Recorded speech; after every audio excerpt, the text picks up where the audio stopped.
A redefining alteration to the original Sonic 06 has been released, the Physics mod. While you may be more familiar with a certain chef, this Gordon Ramsay has been speedrunning and creating some really unique stuff for the retail game for a while. We've been friends for a long time, and even performed the Project 06 speedrun at SGDQ 2024 together. I'm still waiting for those $5, by the way. But now, he's taken on the challenge to transform Sonic's most infamous game into a fun experience within the confines of what modding it allows. And, well, let's get into it. This is not a full critique of the original 06, but instead taking a look at how the physics mod improves, alters, and occasionally falls short on what was already there. I'm sure there's a time and place coming soon where a complete analysis will be more suitable. The installation of the mod is a little bit trickier than the Hedge mod manager we're all pretty used to, so let's go over that first. Links to relevant software will be in the description. Acquire a folder that looks like this for the Xbox 360 version of 06. If you have a .iso file of the game, use the extract-xiso program by dragging the .iso file on top of it. This unpacks it into a folder that can be modified called the game root. From here, download the Xenia emulator fork, Xenia Canary, it's much more stable with the game and mod, and create a new empty text file in the folder called portable.txt. Doing this will put all of the emulator's files into the same folder as the emulator executable. An optional step, but one I highly recommend if you got a lot of stuff on your computer. After opening Canary once and creating a profile, a config text file will generate. Open it and use Control F to search for protect_0. Once found, change its value from true to false to prevent some crashes. Then download the Sonic 06 mod manager and set it up via its instructions. Then extract the zip folders with your favorite archival program and place the Physics, Companion, and Chronos folder into the mods folder. If you don't have one, just create a new folder and call it mods. Then place the files and folders from the Chronos resources zip file into the game root, with the .lua file being one of the configs for the mod. The other is within the physics folder, and you'll need to grab that and move it to the game root too. Finally, enable the mods in the mod loader and click Save Content, Install, and launch Sonic 06. If it launches like this, with the green pop-up, you're good to go. If it's having trouble loading, try swapping around the mod load order. For whatever reason, the mod loader's default highest priority is from bottom to top instead of top to bottom, so try using the arrow keys to switch them around. Let's get into the mod proper now, and we'll go over the config options as they become relevant. But first, we're sitting on benches! Hell yeah, the companion part of the mod allows all the characters to sit their asses down and hang out with the locals for a bit. You thought I was gonna forget, but I didn't! Hello sir, how's your day going? Mine's fantastic! To start with, there are some skills shared among multiple characters. Holding the B button while in the air, for instance, will envelop them in an aura, allowing them to perform the badnik bounce when landing on enemies. It functions more like the one from Generations rather than the classics, where no matter the height you start from, when you land on the foe you'll always go the same distance up, but it's nice to have a core feature of the series reintroduced nonetheless. It feels as natural as always. It would be nicer if it were just a property of the standard jump, but it was implemented this way because of a limitation of the game. There's only a single hitbox available that enables a damaging property, and it affects all of the physics objects. So for example, if you were to try to jump on some boxes, they would just break apart or blow up. Not ideal for platforming. Thus, it was placed on its own button. Not the ideal case, but I'd much rather have it in some form than not at all. Plus, it's a great excuse to add in the drop dash.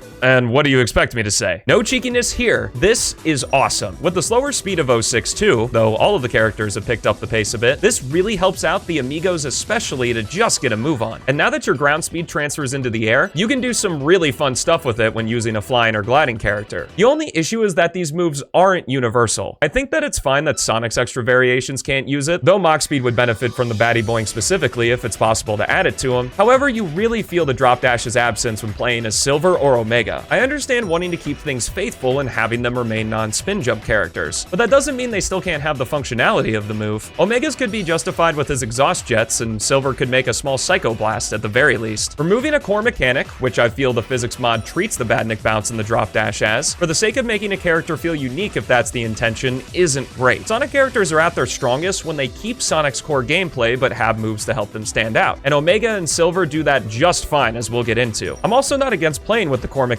as well. Amy from Sonic Advance I think is a great example, still being able to badnik bounce with her hammer jump, you just have to press an extra button in order to do it. I'm harping on it too because the drop dash is one of the toggleable options for the mod, so I don't see why every character couldn't have it, because if you want it to be more faithful, you just turn it off. I'm all for balance, but I don't think that either of the guys having the drop dash makes them too strong. Sonic still easily takes that trophy. And again, if you don't want the skill for anyone, you can just disable it in the physics_config file. Every character that can drop dash can also roll, and the top speed on it it is insanely high. It's incredibly fun in the longer stretches of the levels, just pressing the B button and letting them fly. There's also a water skipping mechanic that's pretty hard to do because the angle required in order to activate it is kind of confusing, but it's really fun to pull off. I imagine it to be like rock skipping in real life, where you give it high speed and a small angle above the water to get a good one. I know this isn't real life, it's a Sonic game, but it just feels so different that it makes it unintuitive. Finally, everyone has new rail grinding mechanics, where holding the right trigger causes them to crouch like Adventure 2. There's still no rail switching, which means that if you gain a bunch of speed, you'll go flying when trying to jump to an adjacent rail, but the amount of them that are set up like that is very few. In fact, Crisis City is the only stage that has adjacent rails. So a much welcome addition overall and a fun mechanic on the longer ones with multiple ups and downs. The lean is also back, allowing players to build speed in another way on those curvy rails by leaning into the turn. The gravity of the characters have also been increased to feel a lot snappier like SA2. I'm kind of A or B about it, but for this video I played with all the default settings. If you prefer the original game's floatier gravity that makes it feel like Adventure 1 with this mod, this is also an option in the physics config file. And we're just getting started because each character has had moves added and or altered to their kit. Starting with the main hog, he's gotten a large revamp. While in a rolling state, he can press the X button to charge a spin dash on the move. If you treat it like the Adventure 1 or 2 spin dash, it can feel a bit clunky to press the two buttons across from each other, but still welcome all the same since the blue gem normally isn't available till Kingdom Valley. The idea of it now is to wait about half a second to give it some time to charge. When done this way, the speed is pretty quick and doing it in succession is still pretty fast. A nice middle ground between something like Shadow 05 and the adventure games. As a quick aside, none of the original game's moves were remapped in order to remain faithful to it, meaning that the X button for Sonic still has a total of 4 grounded abilities and 5 counting the bounce once the bracelet's obtained. But the new techniques were mapped more sensibly, with regular Sonic being one of the few who doesn't get any new ones. And that's because the gems have been vastly overhauled. To start with, his action gauge has been restored, meaning that using the gems actually costs a resource. If you're unfamiliar, the action gauge is the glowy bar in the bottom right that serves as the game's magic system, regulating the use of a character's more powerful moves. The maturity meter has also been implemented, which for Sonic works as the gem's experience bar. Enemies will drop blue or yellow energy cores after they're defeated, and when at least 3 fly into Sonic, the equipped gem will level up, which can happen twice, increasing their abilities with each new level. Sonic can also level his meter up with no gem equipped too. Doing this provides a faster recharge to the action gauge and a shorter cooldown, as it'll only recharge when he's grounded or on a rail. The gauge also fills a little bit from each energy core as well, leading to some cool interactions, especially with someone like Tails. In addition to the no gem benefits, all of the gems themselves require less of the action gauge to use as they level up, while also improving their custom action. The blue gem's Mach speed gains a hitbox at level 3, the red gem's slow increases Sonic's speed while time crawls, the green gem reduces the movement penalty when using the tornado, the purple gem's scale gains higher jumps with a max of 3 and decreased air drag along with Sonic's hitbox getting properly shrunk, the sky gem's gun drive doesn't get anything other than reduced cost, but Gun Drive is such a cool name I wanted to say it anyway. The white gem's Homing Smash gets reduced charge time and increased damage, with Sonic launching farther the longer it's charged. And the yellow gem's Thunder Guard also doesn't get anything extra, but can be activated then swapped out to another gem like the normal game. And that's Sonic. God damn! You'll need to do some grinding for rings in order to buy all these abilities, or just download a 100% save file. But time attacking in the post game with this guy is such fun. The gems are so good, and I like how there's a reason to not have one equipped and how that benefits those special abilities. They certainly bloat the hell out of his moveset, but they are just so cool. Additionally, collecting enough silver medals in Sonic's story will unlock the gems in the shop early. They'll still appear at their normal time though if you don't want to do that. Moving on, sort of. While carrying Princess Elise, Sonic can now perform the fire dash when pressing the Y button in the air. Pretty unremarkable at first, but it does have its uses in getting the characters moving from a standstill, and it also cancels out automation, making those parts just a little bit faster. After messing around with it some more, I actually found that you can do 2 homing attacks by doing a fire dash after the first one, so it's automatically the best ability in the game. The snowboard sadly feels clunky still. You no longer have to hold forward to just go, but the turning feels a little too punishing for how much speed you lose when going down the slopes, specifically in White Acropolis. The unused trick animation is back though. Mach speed Sonic now has the normal quality of life stuff you'd expect, like adjusting himself in midair and now just bonks rather than taking damage from everything, with the action gauge acting as a speedometer. After it reaches a certain speed, the blue blur will gain some speed lines and change stance. It's a pretty neat visual. Woo, on to Tails. He's also got the action gauge, which his flight is now tied to, and leveling up the maturity meter increases his flying efficiency. And as I said before, the energy cores will refill his gauge even while in the air, so there's a cool combo to be had where using the dummy rings to defeat enemies on the ground will give you cores to extend his flight time.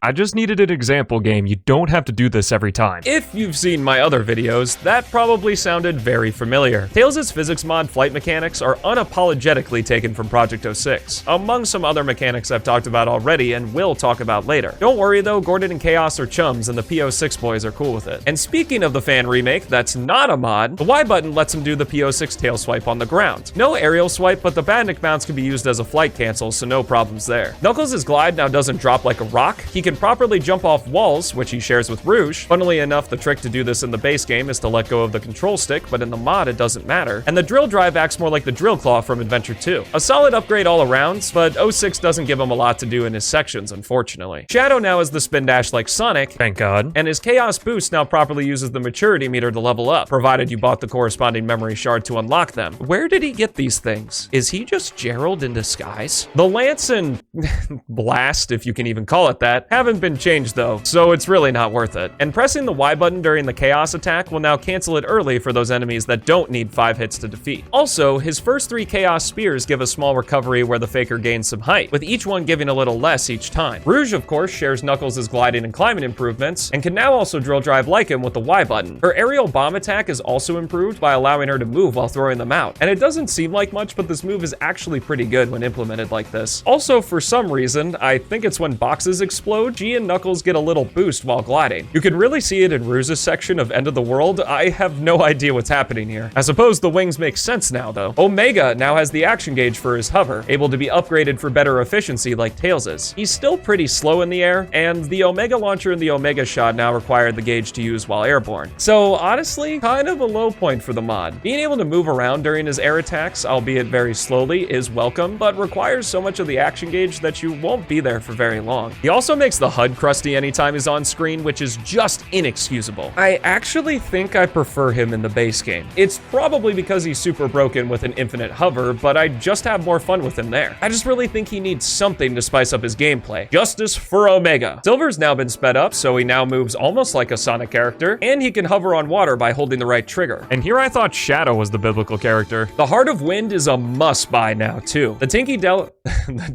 Teleport Dash.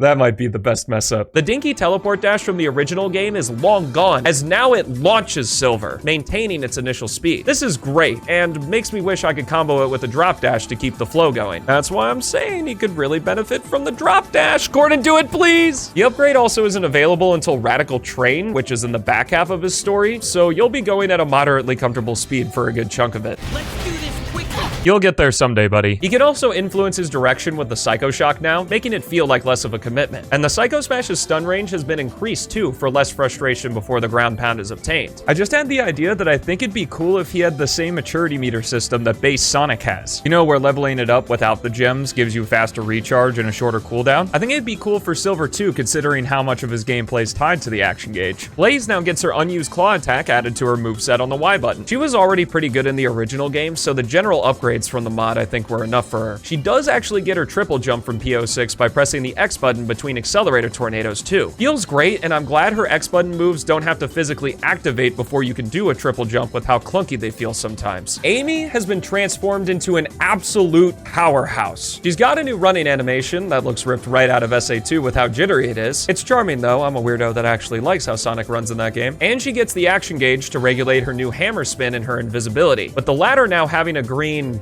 outline effect so you can see where she is and grants her a triple jump while active. But she can't roll or do her new hammer tricks while invisible as a trade-off. The hammer spin is great for crowd control, amazing for a required town mission. Amy can now do the hammer flip in the air by pressing the X button, and if you hit it at the right time before hitting the ground, she can do a hammer jump, increasing the speed slightly with each continuous bounce. It's pretty punishing though if you mess up the timing, as she'll do her standard hammer attack that halts her movement completely, so I kinda just stick to doing the drop dash and the roll. In context of this mod, I'm all for random fun additions as long as it doesn't impede my ability to use the moves I actually want to use, and I think it adds some personality to it. Now, it's fun to have all these abilities, but that doesn't mean much if they don't enhance the gameplay. Thankfully, outside of Omega, it's an upgrade across the board for everyone. I know the base game really didn't set a high bar, but I'm amazed at just how fun this mod is. I find 06's level design to be really good overall, and in a project like this that gets to design the characters around the stages that already exist, they're able to be fine-tuned to work well in them specifically. specifically. It makes even the more mundane town missions based around going through rings or defeating enemies a blast. But it'd take a miracle to make placing apples into barrels fun. Just pick them up with your hands, Silver God! Sadly, the boss fights are still lackluster. There wasn't much a mod of this scope could do for them, but now you can approach Cerberus a lot faster.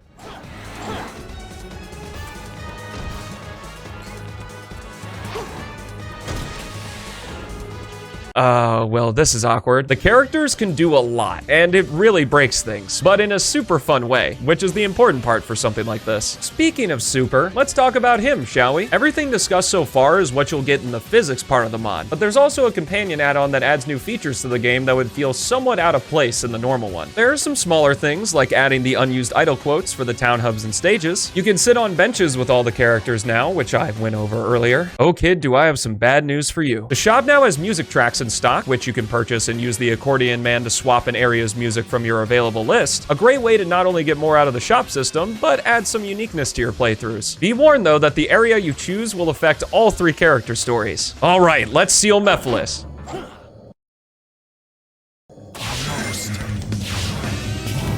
A medal count was added to the UI, so every time you load into a section, you could see how many of its medals you collected and how many are left, and it's color-coded for each hedgehog for use with a contextual UI patch. As of right now, though, don't restart the section while the medal counter's on screen because the game will crash. Sorry that you had to do the Trials of Soliana twice, Gordon. Once a stage is completed, you can go to its warp mirror in the hub world to play SA2-styled bonus missions. Disappointing that there isn't a Lost Chow equivalent, but some fun takes on the system and utilizing the hard mode variants despite how lackluster they are. The end-of-level bonuses are also adjusted based on what mission you're doing, so no worrying about defeating tons of enemies during the time trial or the like. Also, some of the time trials are pretty brutal. You gotta be pretty brushed up on how the physics work in order to corner cut and make it to the goal in time. I totally cheated on Wave Oceans though, but I'll take the win anyway.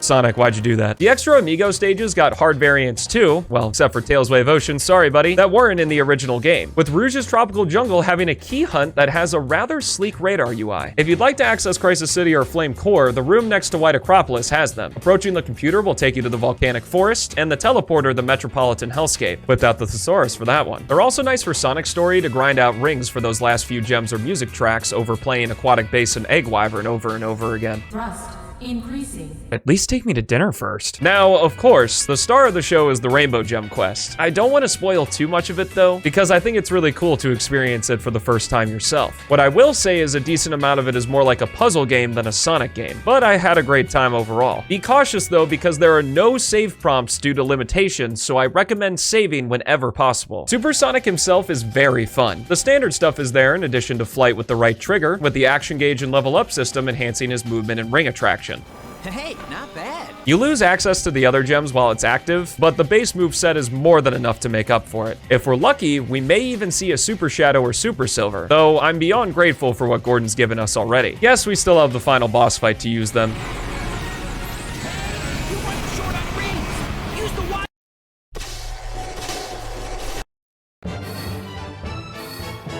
What, did Shadow get a smooch too? You can also fulfill your childhood, or adulthood, I'm not judging that hard, by running around with Supersonic in the hub world. I'm the Supersonic the Hedgehog now.